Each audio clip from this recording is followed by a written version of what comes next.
नमस्कार। Statistical considerations in research के इस वीडियो सीरीज में आज मैं अपना 10वां लेक्चर जो कि terminologies and idea of statistical inference से रिलेटेड है लेकर के आया हूँ। इस वीडियो में मैं आपको स्टैटिस्टिकल इन्फरेंस में आने वाले शब्दों का केवल विवरण ही मैं आपको दूंगा और उससे कुछ आइडियाज आपको बताऊंगा। तो हम इसमें कुछ शब्दों को डिस्कस करेंगे, जैसे पॉपुलेशन क्या है, पैरामीटर क्या है, सैंपल क्या होता है, statistics, estimator, estimate, point estimation, sampling distribution, interval estimation, ये सब शब्दों की हम लोग अपने डिस्कशन में यहाँ पे लाएंगे। तो सबसे पहले पॉपुलेशन की जो डेफिनेशन है वो मैं अपनी तरफ से आपको बता रहा हूँ कि well defined set of units which provide us measurement on its each unit for a event of interest, but we are unable to measure each unit under certain constraints. हम सबको मेजर कर नहीं पाएंगे बहुत सारे कांस्टेंट की वजह से, बट हम चाहते हैं however we want to infer about event of interest. इस डिफाइंड ग्रुप के यूनिट्स के इवेंट ऑफ इंटरेस्ट को हम इन्फर करना भी चाहते हैं, और इन्फर करने के लिए हम मेजरमेंट करके डेटा भी नहीं ले पा सकते हैं। Then this defined set of units is known as population. तो ये पॉपुलेशन का मतलब हुआ कि आपके पास एक ग्रुप होगा, एक डिफाइंड ग्रुप होगा, उसमें यूनिट्स होंगे। अब आपको उस ग्रुप के ऊपर कोई स्टेटमेंट देना है, किसी इवेंट ऑफ इंटरेस्ट पे आपको इंफॉर्मेशन देनी है, लेकिन इंफॉर्मेशन के लिए आपको उस ग्रुप का डेटा चाहिए और आप उस डेटा को कलेक्ट करने में सक्षम नहीं है, और फिर भी आप उस इंफॉर्मेशन को देना चाहते हैं, then that group is called population. For example, अगर हम बनारस के सारे आम के पेड़ों की बात करें 2020 में, तो ये हमारे पास एक डिफाइंड सेट है ट्रीज का। इसमें बहुत सारे ट्रीज होंगे। हम टाइम बीइंग मान लेते हैं कि इसमें 1 लाख ट्रीज हैं। जनरली हम लोग पॉपुलेशन की जो यूनिट्स होते हैं उनकी काउंटिंग को कैपिटल N से डिनोट करते हैं। यूनिट्स किसको बोलते हैं? यूनिट्स हम उनको बोलते हैं जो हमारे इवेंट ऑफ इंटरेस्ट पर हमको डेटा देते हैं, उन्हें हम यूनिट बोलते हैं। तो हमें मैंगो प्रोडक्ट पेड़ का, हमें अगर बात कर रहे हैं तो पेड़ से हमें फल मिलेगा, तो जितने भी पेड़ हैं वो सभी हमारे पास यूनिट हो गए। अब इवेंट ऑफ इंटरेस्ट कहाँ हो सकता है? यहाँ पर mango production in Varanasi. Mango production in Varanasi का मतलब कि कई बातें हो सकती हैं कि बनारस में 2020 में कुल कितना आम पैदा होगा। दूसरा क्या हो सकता है कि प्रति पेड़, प्रति ट्री हमारे पास कितना मैंगो प्रोडक्शन हुआ, ये भी मैंगो प्रोडक्शन है। हाँ, या प्रति ट्री कितना आम हुआ। आम हुआ मतलब काउंटिंग 5000 6000 पर पेड़, पर ट्री, लाइक दैट। तो अब इवेंट ऑफ इंटरेस्ट कुछ भी हो सकता है, लेकिन जो भी होगा एक सिंगल नंबर इसका आंसर होगा। अब मेजरमेंट कैसे? अब इस इवेंट को बताने के लिए, इस जो इंटरेस्ट की चीज है इसे बताने के लिए हमें डेटा चाहिए, तो हमारे पास मेजरमेंट होना चाहिए। मेजरमेंट में क्या होगा? तो वेट हो सकता है कि हर पेड़ से कितना आम पैदा हुआ। हाँ, या हो सकता है कि हर पेड़ से कितने आम पैदा हुए। कितना पैदा हुआ तो इसका मतलब है कि नाप तौल, वेट, और कितने हुए तो इसका मतलब है क्वांटिटी। हाँ, तो अब जो मेजरमेंट होगा इस इवेंट ऑफ इंटरेस्ट को जब आपका आंसर देने के लिए, वो हमेशा हमारे ख्याल इसमें क्वांटिटेटिव हमने लिया हुआ कि क्वांटिटेटिव डेटा आपको मिलेगा, चाहे तो वेट इन क्विंटल मिले आपको, मैंगो वेट इन क्विंटल पर ट्री मिले, या नंबर ऑफ मैंगो पर ट्री आपको मिले काउंटिंग में। इन बोथ केसेस ये क्वांटिटेटिव डेटा हुआ। अब है कि आप इससे क्या निकाल करके इवेंट ऑफ इंटरेस्ट को बताएंगे, तो अमूमन हम लोग एवरेज निकालेंगे कि पर मैंगो कितने क्विंटल पैदा हुआ, प्रोडक्शन हुआ। इसके अलावा क्या हम कुछ और बता सकते हैं? तो हाँ, बता सकते हैं कि डिस्पर्सन क्या है, सेप क्या है। लेकिन प्रश्न ये है कि हम बताएंगे कैसे? बताएंगे तभी जब हमारे पास हर पेड़ का डेटा हो, मेजरमेंट हो। अब क्या ये संभव है? तो किसी रिसर्चर के लिए तो संभव नहीं है। हाँ, गवर्नमेंट ऑर्गेनाइजेशन अगर चाहता है तो संभव हो सकता है, क्योंकि उनका इंफ्रास्ट्रक्चर बहुत लंबा चौड़ा होता है और गवर्नमेंट इस तरह के काम कराती भी है, जिसे कहते हैं जनसंख्या, जो कि आपके 10 साल पे होते हैं जनसंख्या की काउंटिंग, कितने लोग हैं, या 5 साल पे एनिमल काउंटिंग होती है, या हर साल किस खेत में कौन सी क्रॉप बोई गई है, इसका भी डेटा कलेक्ट होता है गवर्नमेंट की ओर से। तो ये लार्ज स्केल पे किया जा सकता है, लेकिन एक पर्टिकुलर रिसर्चर के लिए ये कठिन है करना। लेकिन अगर रिसर्चर फिर भी चाहता है कि यहाँ के विषय में जानकारी दे, तो डेटा तो पूरा उसको कलेक्ट करना संभव नहीं है। हाँ, तो लेकिन अगर वो फिर भी चाहता है कि इवेंट ऑफ इंटरेस्ट की को बताए वो, then this group of tree is called population. हाँ, उस केस में इस ग्रुप को वो कहेगा कि ये पॉपुलेशन है। हाँ, और सबको मेजर नहीं कर पा रहा है, इसलिए वह ग्रुप उसके लिए पॉपुलेशन है। और the answer is called inference. हाँ, जो आंसर होगा अब इस रिजल्ट का इस ग्रुप के लिए, हाँ, जो कि पूरे डेटा को लेकर के नहीं निकालने जा रहा है, वो आंसर इन्फरेंस कहलाएगा इवेंट ऑफ इंटरेस्ट का। अब रही बात की साइज पॉपुलेशन की कैसी होती है, तो पॉपुलेशन साइज अमूमन दो तरह के कंसीडर किए जाते हैं। एक होता है कि इनफाइनाइट पॉपुलेशन और एक होता है फाइनाइट पॉपुलेशन।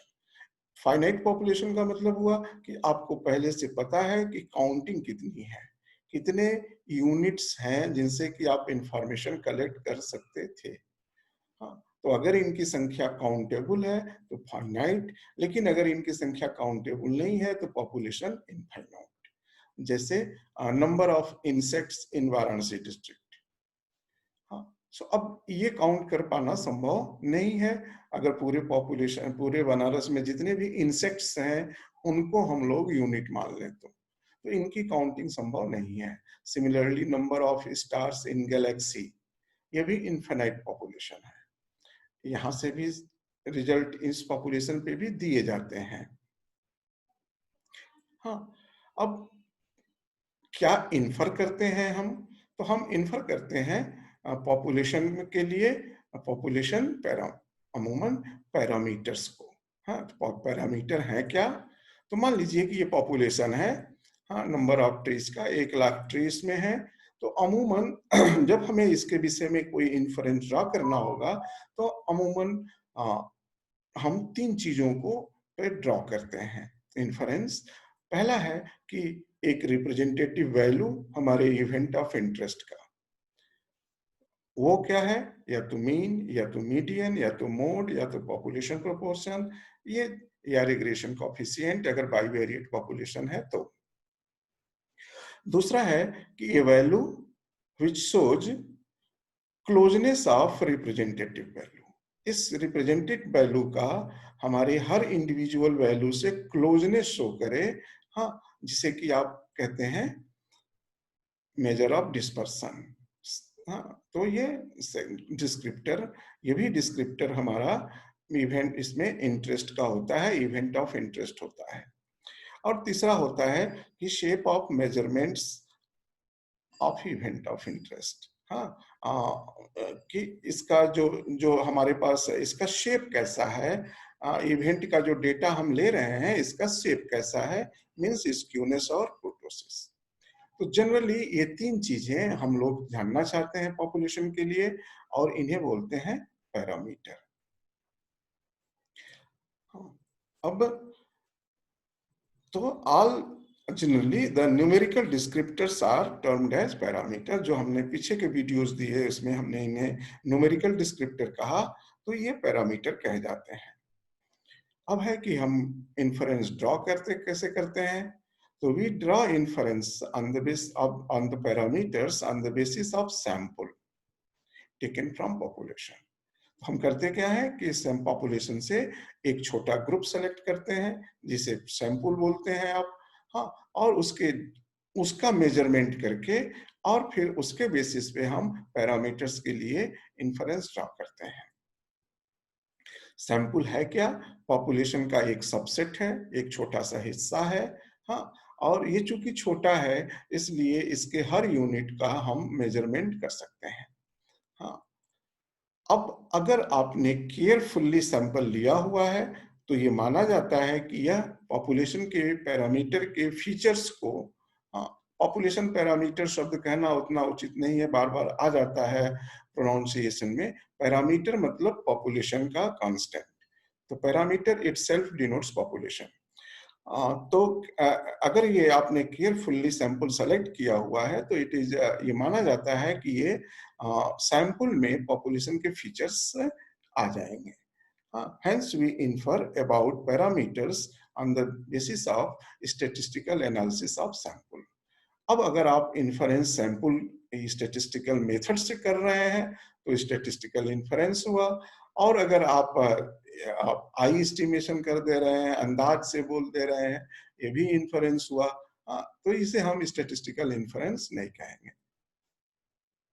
अब इस पूरे चीज में हम जो सैंपल लेंगे तो अगर हमको वेल टेकन सैंपल हमें मिला हुआ है तो हमारा पैरामीटर को सैंपल ज्यादा बढ़िया एक्सप्लेन करेगा, इसलिए हम बहुत सारे सैंपलिंग मेथड्स यूज करते हैं।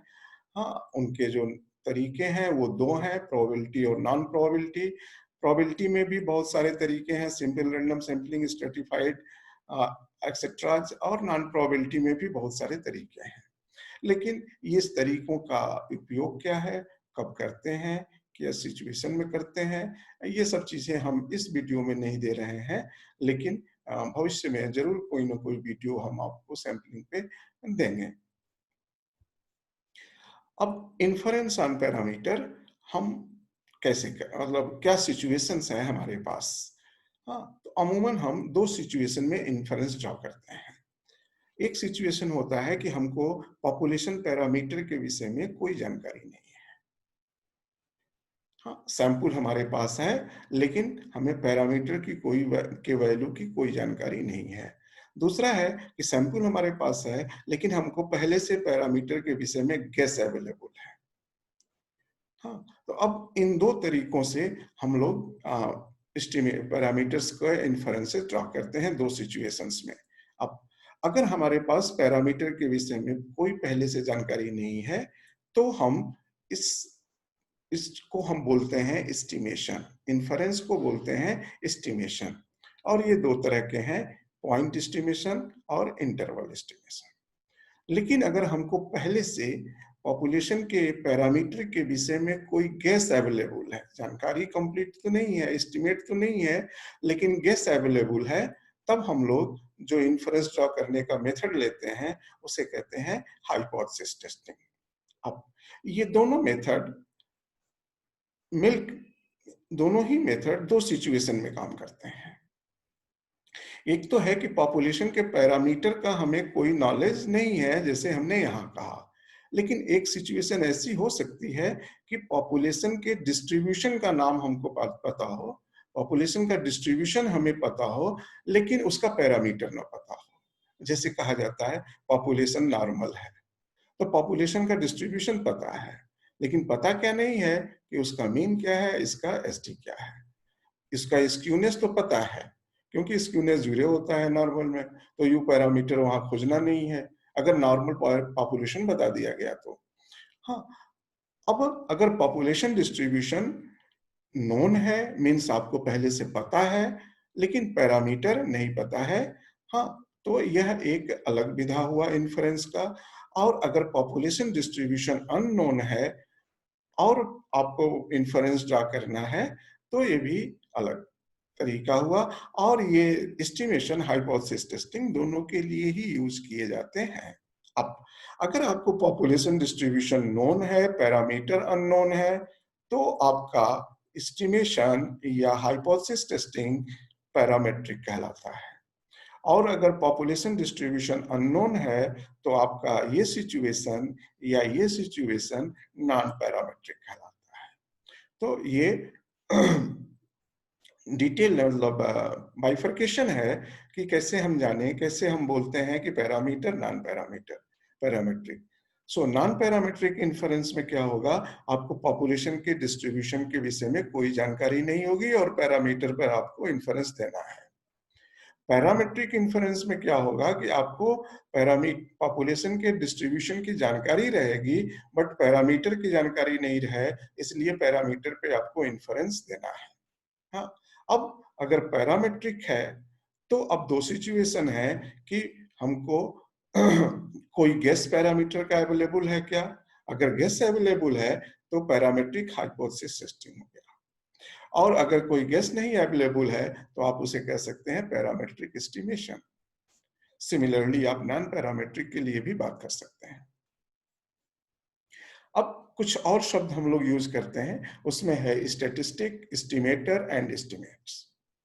हाँ, statistic, a statistics is defined as function of sample values. अगर आप सैंपल वैल्यूज से कोई समरी कैलकुलेट कर रहे हैं, सैंपल वैल्यूज को मिलाकर, चाहे सारे सैंपल वैल्यूज को मिलाकर, चाहे कुछ को मिलाकर, तो वो समरी स्टैटिस्टिक कहलाता है। फॉर एग्जांपल सैंपल मीन सारे सैंपल वैल्यूज को ऐड करके निकलता है, डिवाइड करके निकलता है साइज से। हाँ, तो यह स्टैटिस्टिक है। सैंपल मीडियन भी स्टैटिस्टिक है, सैंपल मोड भी स्टैटिस्टिक्स है, सैंपल एसडी भी स्टैटिस्टिक्स है। So what ever numerical descriptor हम कैलकुलेट कर सकते हैं सैंपल डेटा से, हाँ, उन सारे न्यूमेरिकल डिस्क्रिप्टर्स को हम बोलेंगे statistic. The procedure followed or formula used to compute a statistic, statistics को निकालने के लिए जो फार्मूला हम यूज कर रहे हैं वो एस्टिमेटर है। जैसे एसडी स्टेटिस्टिक भी है, लेकिन जब हम स्टेटिस्टिक को एस्टिमेट करने के लिए निकालते हैं तो सम ऑफ स्क्वायर में n-1 से भाग देते हैं। हाँ, तो ये हमारा एस्टिमेटर हुआ। हाँ, 1/n से भी हम n से भी भाग दे सकते हैं। हाँ, उसको भी हम नहीं कहेंगे कि ये एस्टिमेटर नहीं है। हाँ, वो भी एस्टिमेटर है। हाँ, तो एस्टिमेटर क्या है, फार्मूला है। और जब आप फार्मूला में डेटा की वैल्यू रख देंगे, सैंपल डेटा की, तो उस फार्मूले को आप इवेल्युएट कर लिए, न्यूमेरिकल वैल्यू मिल गई। अब ये जो न्यूमेरिकल वैल्यू आई वो स्टैटिस्टिक एस्टिमेट कहलाएगी। हाँ, तो ये इन तीन शब्दों का मीनिंग है, डिफिनीशन है। अब मान लीजिए इसको हम दूसरे तरह से और समझाते हैं कि हमारे पास 1,00,000 पेड़ थे, उसमें से मैंने 3 पेड़ सोचा रेंडमली सेलेक्ट करूं। तो अब हमारे पास क्या होगा, 3 वैल्यूज आएंगी, 3 पेड़ आएंगे, उनके हम मैंगो तोड़ेंगे, उनका वेट लेंगे, हर मैंगो से हमको, हर ट्री से हमको मैंगो का अमाउंट मिलेगा। हाँ, अब जो हमको मिला उसको मैंने कुछ इस तरह से लिखने की कोशिश करी, x1 weight of mangoes from first selected tree. जो पहला पेड़ सेलेक्ट किया गया उसका मैंगो पूरा का पूरा हार्वेस्ट किया गया, हार्वेस्ट करने के बाद वेट लिया गया। हाँ, जो भी आया उसे हम डिनोट करेंगे x1 से। सिमिलरली सेकंड जो सेलेक्ट हुआ उसके हार्वेस्टेड वेट को x2 एंड थर्ड को x3। अब जब आप एक सैंपल ले लेंगे, मींस आप 3 पेड़ सेलेक्ट कर लिए, हार्वेस्ट करा लिए, तो अब आपके पास डेटा आ गया। हाँ, अब जब डेटा आ गया तो हम लोग उसे कहते हैं x1, x2, x3 small letter से। इसका मतलब कि अब इसकी न्यूमेरिकल वैल्यू आपके पास है। लेकिन इसके ये जो नोटेशन है ये कह रहा है कि इस तरह की बहुत सारी न्यूमेरिकल वैल्यूज मिल सकती हैं, ये डिपेंड करता है कि कौन सा पेड़ सेलेक्ट हुआ। तो इसका मतलब हुआ कि इस ट्रिपलेट की बहुत सी पॉसिबल वैल्यूज हो सकती हैं और उसमें से एक value small x1 x2 x3 है, जो कि आपने अपने सैंपल में सेलेक्ट किया और पाया।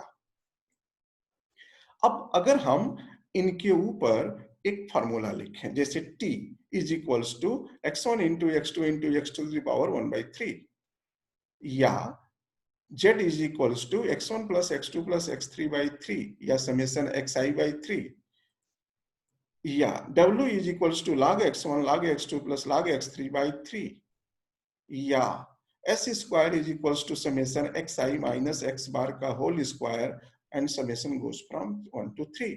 मीन्स तीनों का मीन निकाला, सबको मीन से माइनस किया, स्क्वायर किया, सम कर दिया। अब ये सभी, ये जो t है, t मतलब सैंपल ज्योमेट्रिक मीन निकाला, z मतलब सैंपल का अर्थमेटिक मीन निकाला, w मतलब हमने सैंपल का लॉग लेकर अर्थमेटिक मीन निकाला, एस स्क्वायर मतलब कि डेविएशन सम ऑफ स्क्वायर निकाला, या सम ऑफ स्क्वायर भी इसको लोग बोलते हैं।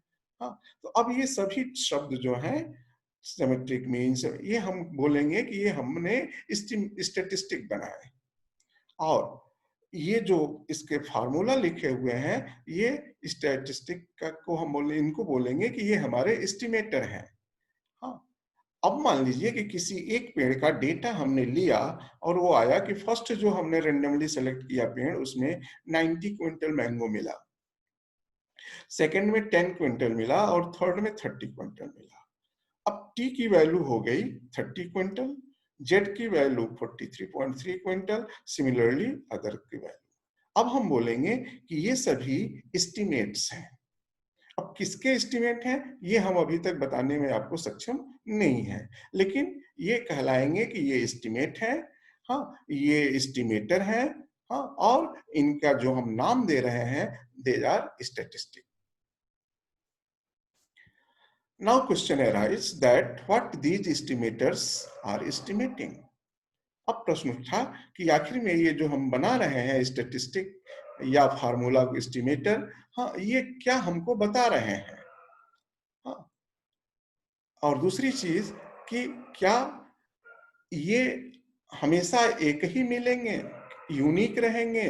अगर हम फिर से 3 रैंडम पेड़ सेलेक्ट कर लें, तो क्या ये जो एस्टिमेट्स आए हैं सभी अलग अलग, ये सभी वही मिल जाएंगे दोबारा भी। हाँ, मीन्स यूनिक रहेंगे। तो पहला है कि what these estimators are estimating, they may और may not estimate a parameter of interest. हो सकता है कि इसमें से कोई हमारे पैरामीटर ऑफ इंटरेस्ट को एस्टिमेट कर रहा हो, एस्टिमेट करने वाला हो, या हो सकता है कि न हो। हाँ, अब by the help of theory of statistical estimation, हम ये तय करते हैं कि किस पैरामीटर के लिए कौन सा स्टैटिस्टिक यूज किया जाए। मीन्स किस पैरामीटर का एस्टिमेटर कौन सा हो, सैंपल का कौन सा फंक्शन हमारे फला पैरामीटर के लिए एस्टिमेटर का काम करेगा। तो ये स्टैटिस्टिकल थियरी से तय होता है। अब इसमें जो मेथड्स हैं उनका मैं कुछ नाम आपको बता दे रहा हूँ। Moment method, maximum likelihood method, least square method, minimum का स्क्वायर मेथड, और भी बहुत सारे नाम हैं। इनसे हम तय करते हैं कि हम सैंपल का कौन सा फंक्शन बनाएं कि हमारे पॉपुलेशन के इस पैरामीटर को, हमारे इस पैरामीटर को एस्टिमेट करें। अगर हमें पॉपुलेशन का मीन एस्टिमेट करना है तो हम सैंपल का कौन सा फंक्शन लें। अगर पॉपुलेशन में प्रोपोर्शन एस्टिमेट करना है तो हम कौन सा फंक्शन बनाएं सैंपल वैल्यूज का, लाइक दैट। ये मेथडोलॉजी, इन मेथड से हम लोग तय करते हैं। तो हम इस मेथड को भी आपको बताने नहीं जा रहे हैं, क्योंकि आप अप्लाइड यूजर हैं, आपको इसकी जरूरत नहीं है। आपको ये चीजें जानकारी में रहनी चाहिए। अब है कि क्या ये यूनिक होगा, तो नहीं, यूनिक भी नहीं होगा।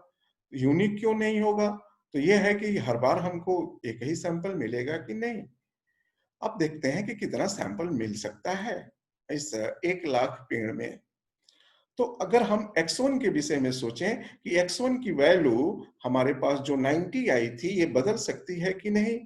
अगर हम दूसरा पेड़ आया होता तो बदल सकती है। तो कितने तरीके से बदल सकती है? तो हमारे पास 1000 ट्रीज हैं, तो 1000 तरीके से बदल सकती है सैंपल 1 की, अब ट्री 1 की, ठीक है। अब ट्री 2 जो हम सेलेक्ट कर रहे हैं उसकी भी वैल्यू कितने तरीके से बदल सकती है? तो उस समय भी जब हम सेलेक्ट करने जाएंगे तो हमारे पास 1000 पेड़ ही रहेंगे, 1,00,000 पेड़ ही रहेंगे, या कुछ लोग कह सकते हैं कि 1,00,000 कैसे रहेंगे, 1,00,000 में से तो एक कम हो गया, सेलेक्ट हो गया। तो ये सिलेक्शन के दो तरीके हैं, with replacement method, without replacement method. अब जब हम विद रिप्लेसमेंट मेथड से सेलेक्ट करते हैं तो हम जो पहले सेलेक्ट हुआ होता है उसको फिर पॉपुलेशन में डाल देते हैं और फिर सेलेक्ट करते हैं, और इस केस में वो दोबारा दूसरी बार भी आने के लिए एलिजिबल हो जाता है। तो हो सकता है, अच्छा इससे फायदा क्या है कि इससे हमारा सिलेक्शन इंडिपेंडेंट हो जाते हैं, हर सिलेक्शन इंडिपेंडेंट हो जाते हैं। लेकिन अगर हमने पहला सेलेक्ट किया उसको फिर पॉपुलेशन में नहीं डाला और दूसरा सेलेक्ट कर लिया तो जो हमारा सिलेक्शन होता है वो डिपेंडेंट होता है।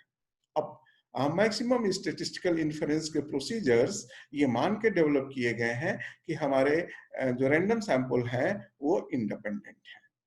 तो इसका मतलब हुआ कि सेकेंड और थर्ड के लिए भी हमारे पास पॉसिबल वैल्यूज 1 लाख 1 लाख है। और इस तरह से एक सैंपल जो हम लोगों ने पाया था 90, 10 और 30 का, इस तरह के हम कितने सैंपल पा सकते हैं? तो 10 into 10, 1 lakh into 1 lakh into 1 lakh means 10 to the power 1 lakh to the power 3 possible 3 size के small n is equals to 3 के सैंपल हम पा सकते हैं। और हर सैंपल से हमारे एस्टिमेटर के जो वैल्यू आएगी एस्टिमेट की, कोई जरूरी नहीं है कि जो पहली बार आई थी वही आई, इसलिए ये यूनिक तो नहीं हो सकता है, ठीक है। तो ये यूनिक भी नहीं है। कुछ हम यहाँ पे आपको बता रहे हैं कि कुछ जो थियरी से डेवलप किया गया है कि अगर पॉपुलेशन में आप मीन में इंटरेस्टेड हैं एस्टिमेट करने के लिए, तो आप सैंपल से, अपने रैंडम सैंपल से क्या निकालेंगे तो एस्टिमेट करेगा, तो आप सैंपल का मीन निकालेंगे तो एस्टिमेट करेगा। अगर पॉपुलेशन में प्रोपोर्शन के लिए इंटरेस्टेड हैं तो आप सैंपल से प्रोपोर्शन निकाल लीजिए, परसेंटेज निकाल लीजिए, वो एस्टिमेट करेगा। अगर पॉपुलेशन के वेरिएंस में आप इंटरेस्टेड हैं तो आप सैंपल से वेरिएंस निकाल लीजिए, वो एस्टिमेट करेगा। हाँ, और वेरिएंस में सैंपल का देखिए मैंने n-1 रखा है। ऐसा क्यों रखा है तो इसकी जानकारी हम आपको अगले वीडियो में देंगे, जो कि हम एक्सेल बेस्ड लाएंगे। उसमें हम आपको ये सारी चीजें समझाएंगे कि इसका कारण क्या है। और अगर आपको पॉपुलेशन एसडी चाहिए तो आप इसी का अंडर रूट निकाल लेंगे, पॉपुलेशन एसडी का एस्टिमेट मिल जाएगा। अगर आपको पॉपुलेशन कोरिलेशन चाहिए, मींस अगर आपने बाईवेरिएट पॉपुलेशन लिया हुआ है, मींस आपने ट्री से दो चीजें ऑब्जर्व करी कि ट्री में कितना मैंगो प्रोडक्शन हुआ, नंबर 2 ट्री की एज क्या थी। तो एज एंड प्रोडक्शन, अगर आपने ये दो बातें ले ली तो अब आप में पॉपुलेशन का कोरिलेशन निकालने के लिए एलिजिबल हो गए। लेकिन फिर से आपके हर ट्री के लिए ये पेयर ऑब्जर्वेशन मिलेंगे नहीं, तो आपने सैंपल लिया, सैंपल में आपने पेयर ऑब्जर्वेशन कलेक्ट किया। अब अब सैंपल से आप बता सकते हैं। अब सैंपल से क्या निकालेंगे तो पॉपुलेशन कोरिलेशन का एस्टिमेट आएगा, वो है कि सैंपल का कोरिलेशन निकाल लीजिए। इसमें मैंने n से डिवाइड नहीं किया है, जनरली आप फार्मूले में n से डिवाइड पाएंगे, मैंने n से डिवाइड इसलिए नहीं किया है कि n इसके कैंसिल हो जाते हैं। हाँ, और ये और जब सैंपल का निकालते हैं तो इसमें भी 1/n-1 करते हैं, कोवेरिएंस बराबर होता है 1/n-1 summation x - x bar y - y bar for sample, similarly for standard deviations also. अगर आप रिग्रेशन कोएफिशिएंट को एस्टिमेट करना चाहते हैं पॉपुलेशन के लिए और आपने सैंपल लिया हुआ है, तो सिंपल रिग्रेशन के लिए मैंने ये लिखा हुआ है कि आप इस फार्मूले से एस्टिमेट कर सकते हैं। अब पॉइंट एस्टिमेशन पे आते हैं। अब मैं अपने सैंपल पॉपुलेशन साइज को 1 लाख की जगह 4 कर दिया हूं आपको समझाने के लिए। सपोज करिए कि ये 4 ही ट्री हैं बनारस में, हम इसका म्यू जानना चाहते हैं, मींस पॉपुलेशन मीन जानना चाहते हैं, मींस एवरेज प्रोडक्शन क्या है ये जानना चाहते हैं। तो capital N is equals to 4, event of interest is mango production, So what I am interested to know, I am interested to know mean weight of mango per tree, that is mu. And you may also say that SD of weight per mango tree, that is sigma. अगर हम ये चूंकि हम major कर सकते हैं, यहाँ हमारे रीच में है, मेजर किए हमने, तो हमको ये मिला 21 क्विंटल और 2.24 क्विंटल। लेकिन हम इसे हटा देते हैं। अब हमने क्या किया, सैंपल लिया, हमने रैंडम नंबर्स तय किया कि हम 2 सैंपल लेंगे साइज 2 का, 2 यू ट्री सेलेक्ट करेंगे रैंडमली और फिर उनमें प्रोडक्शन देखेंगे कि कितना है। तो हमने रैंडम नंबर टेबल से पहले रैंडम नंबर खोजे, हमको 2 रैंडम नंबर मिले 1 और 4।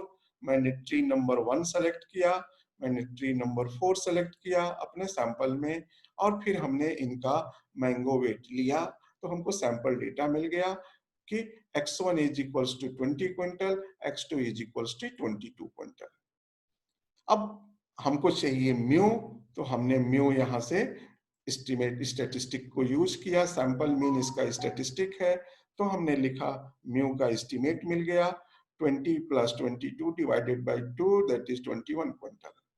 हमें सिग्मा का भी स्टैंडर्ड एस्टिमेट चाहिए यहाँ का, तो हमने निकाला 1 अपॉन n समेशन xi इस डेटा से। इसका मीन हो गया 21, 20 minus 21, 22 minus 21 whole square divided by n minus 1, ये आया 1.4 क्विंटल। अब ये 21 क्विंटल, यहाँ भी 21 क्विंटल ही आया था। लकीली हमको ऐसा रिप्रेजेंटेटिव सैंपल मिल गया कि दोनों मिल गए, लेकिन कोई जरूरी नहीं है, क्योंकि और भी हमारे पास सैंपल आ सकते थे। हाँ, इसके अलावा कोई दूसरा चीज सेलेक्ट हो गया होता तो ये 21 नहीं होता। तो ये हम लोग कहते हैं, अब इसको लिखेंगे कैसे, तो हम लिखेंगे कि on the basis of the to know the mango production in Varanasi district in 2020, a random sample of n is equals to 2 was taken from population of all trees. The weight of mango was calculated for each selected tree. The mean weight was 21 quintal with standard deviation of 1.4 quintal. Thus, on the basis of it, we say that a point estimate of mean production of mango in Varanasi is 21 quintal per hectare per tree with standard deviation 1.4 quintal per tree and n barabar 2. But this approach suffers with problem. What the problem this approach suffers? The inference like this, it is unlikely to be realistic because the estimate may not be equal to the true as well as unique, for example.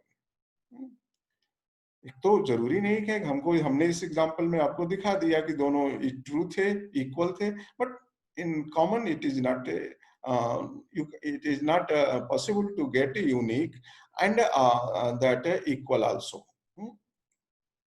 The another random sample, why the another random sample of n is equals to 2 may not provide same estimate of estimated sample mean and SD.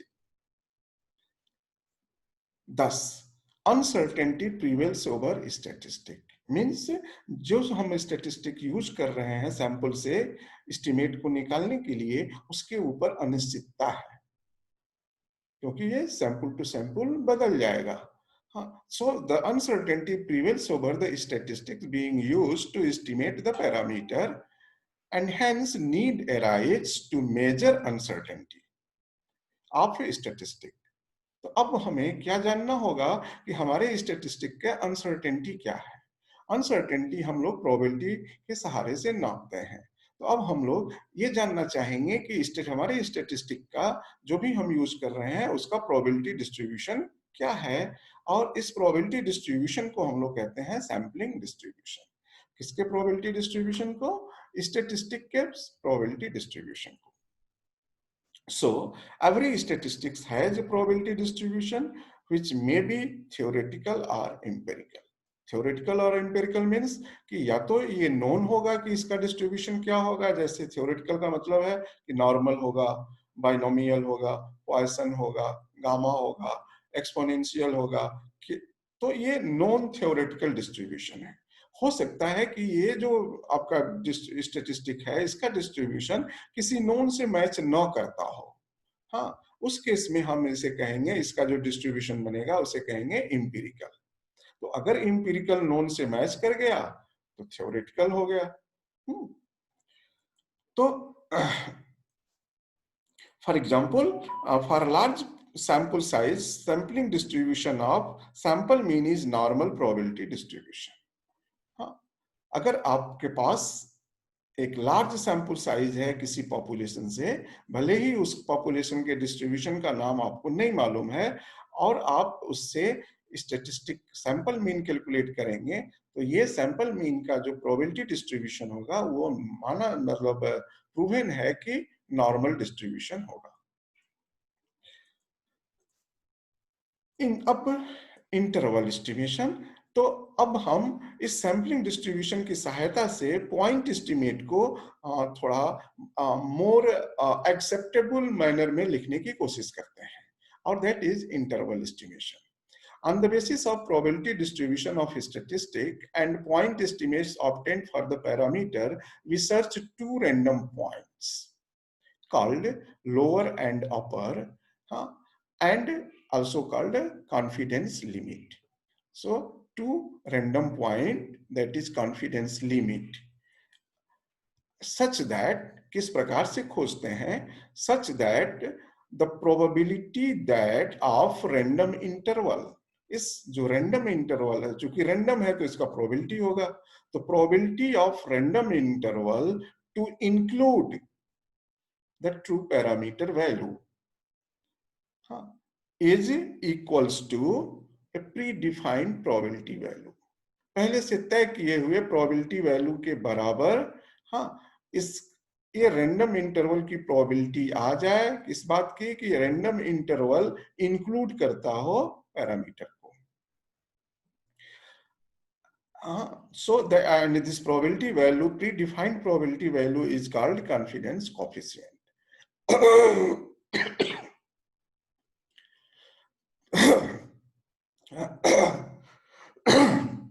And this procedure is known as interval estimation.